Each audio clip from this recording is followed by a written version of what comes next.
আসসালামু আলাইকুম, সবাইকে স্বাগত জানাচ্ছি আমার চ্যানেলে। আজকে আপনাদেরকে আমি দেখাবো একটা ছবির ব্যাকগ্রাউন্ড আপনারা রিমুভ করবেন কীভাবে সহজে। আমরা সাধারণত ফটোশপের সাহায্যে আমরা ব্যাকগ্রাউন্ড রিমুভ করে থাকি ছবির, কিন্তু আমি আপনাদের দেখাবো একটা খুব সহজে আপনি মাত্র 1 মিনিটের ভিতরে ছবি ব্যাকগ্রাউন্ড রিমুভ করতে পারবেন।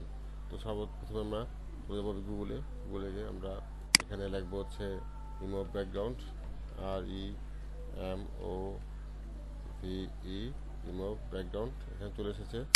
তো এই যে লেখা যাচ্ছে রিমুভ ব্যাকগ্রাউন্ড, এখানে আমরা করে এন্টার দিব।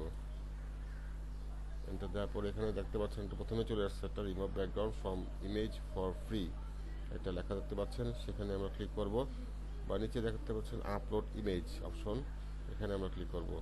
আমরা আপলোড ইমেজে ক্লিক করব। আপলোড ইমেজে ক্লিক করার পরে আমরা এখানে দেখতে পাচ্ছি upload an image to remove the background লেখা দেখতে পাচ্ছেন। এই নিচে দেখতে পাচ্ছেন যে আপলোড ইমেজ একটা option or drop A file. তো আমরা এখানে আপলোড ইমেজে ক্লিক করব। আমরা যে ছবি ব্যাকগ্রাউন্ড রিমুভ করবো সেই ছবিটা আমরা নিয়ে নিই। আমরা এই ছবিটার ব্যাকগ্রাউন্ড রিমুভ করব, ইমেজ অপশনটা যেহেতু লেখা আছে ইমেজ, যে ছবিটা ওপেন করব। যে অটোমেটিক্যালি আপলোড হচ্ছে, আপলোড নেওয়ার পরে সে অটোমেটিক্যালি ব্যাকগ্রাউন্ড রিমুভ করবে। দেখুন খুব সহজে সে ব্যাকগ্রাউন্ড রিমুভ করে দিল। তো আপনারা দেখতে পাচ্ছেন যে তার ব্যাকগ্রাউন্ড কিন্তু নেই।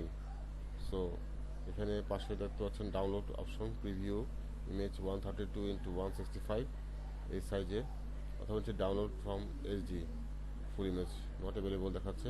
আমরা এখানে যেটা করবো, প্রথমে যেটা প্রিভিউ ইমেজে এটা ডাউনলোড যে অপশনটা, ডাউনলোডে ক্লিক করব। তো ডাউনলোড ক্লিক করার পরে আমার ডাউনলোড অপশনে ডাউনলোড চলে আসলো, ছবি চলে আসছে, কিন্তু ডাউনলোড হয়ে গেছে।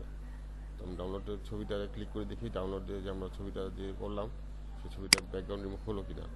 তো দেখুন খুব সহজে ব্যাকগ্রাউন্ডটা সে রিমুভ করে ফেললো। তো আশা করি আপনাদের ভিডিওটা ভালো লেগেছে। যদি ভালো লেগে থাকে তাহলে আমাদের চ্যানেলটা সাবস্ক্রাইব করুন ও সাথে থাকুন। Thank you very much.